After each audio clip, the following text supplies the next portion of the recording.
I already said it in the beginning. This was a high upside pick, but we knew there was a risk coming in this. Duraev, we know what the man can do. When he gets you on the ground, it's tough for anybody to be able to get back up to their feet, yet alone to survive on the ground, unless he chokes you out or ground and pounds you or does something like that. However, Njokuani, one thing about him that I thought was really interesting is that first original takedown, right, where Duraev caught the kick, took him down, controlled him for the rest of the round. I thought, okay, we survived. He didn't get choked out. That's good news. I think that mentally slowed down the rest of the fight. Now he was like, all right, I have to take a boxing approach, but I'm just going to be a counterpuncher. I can't get too offensive because if I do, he's going to take me down. So I have to stay within myself and I have to be reserved. And that reserved nature led to a lack of output, which led to the rounds being closer than they should have been. But here's my argument here. Albert Duraev, he wins round 1 clearly. Rounds number 2 and number 3, I felt Njokuani wins the rounds due to effective striking, damage, and look at the big ooh and ah shots. He's landing body shots that Duraev is like, oh shit, getting stumbled back, making big reactions to. There was not one point where Duraev hit Njokuani with something that I felt that Chidi was like, oh, you know what I mean, I'm rocked or anything like that. So I don't understand the argument for Duraev winning either rounds 2 or 3, but I thought he definitely won round 1. Do you agree with me? Do you see it different? What are your thoughts? Initially, I was right there with you. Initially, the night of the fight, I thought, okay, this is a little bit of a robbery. I think Chidi won. I was right there with you. So I had to go back this morning and rewatch it. Mm-hmm. And I still agree with you for the most part, but I think the reason why people gave the rounds 2 and 3 to Duraev was because of the backwards motion of Njokuani. He was always on the back foot. And yeah, I agree with you.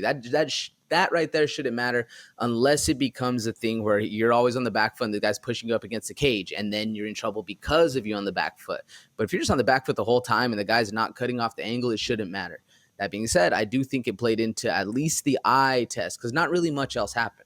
And there wasn't any real big shots. There's a couple big oohs and ahs from Njokuani, right? But other than that, Duraev was just walking forward, eating them. And especially with the past that Duraev has where we're like, oh, this dude has a chin, he can go in there. It actually made, at least in my mind, made me think like, damn, how good is Buckley? Because this dude's fast. He's starting quick. How hard does he hit to make the face of Duraev look like that?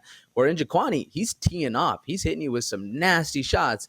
And you're kind of just walking through it. I was a little impressed as far as in that one for Buckley. But to go back to this fight, I think the only reason that people would give Njokuani that loss or that those not score those last 2 rounds for him was because of the slow, not normal style that he has and being on the back the whole time.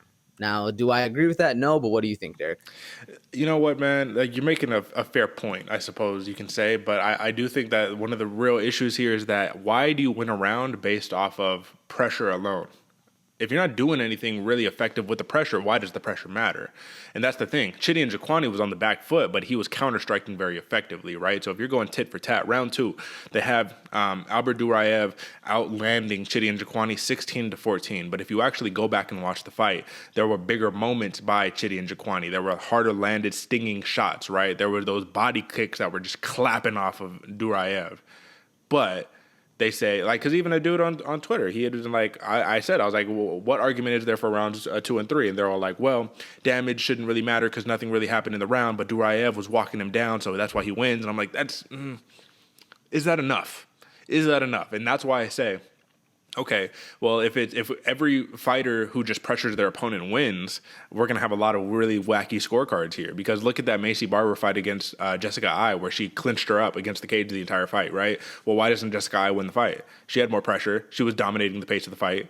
So this is the question. It's constantly this just weird inconsistency. So when we're looking at the scorecards, we see it, 29-28, for Chris Lee, for Njokuani, and then Sal D'Amato and Dan Miragliotta give it 29-28 for Albert Duraev. So once again, Dan Miragliotta has his hand in this weird card. But I'm not going to lie. I'm not as mad about this one as I am with the Macy Barber one because I felt like Njokuani left it on the table. I felt like he knew that he needed to do more, but the output just wasn't there, man. He just couldn't get going. I don't know if this was a weird night for the Texas folk or whatever the case may be, but some of these guys, they could not get going. You have anything else on this one? I agree with you, Derek. I wasn't as upset with this one as the previous we were just talking about, but still, what makes me most upset about this is the inconsistencies in the judges. Because you could even go back to the Sanhagen TJ Dillashaw fight. TJ Mm-hmm. won that fight strictly because of pressure with nothing done to it. I don't know. It seems like a flaw, but there's a couple flaws I think need to be dealt with the UFC judging and reffing, and obviously now they're combined to one thing. So yeah, I think there's a bigger mountain to tackle right here. Gotcha. All right, understood, my man. So listen, that is the main card right there. I mean, listen, UFC San Antonio, entertainment level. AJ.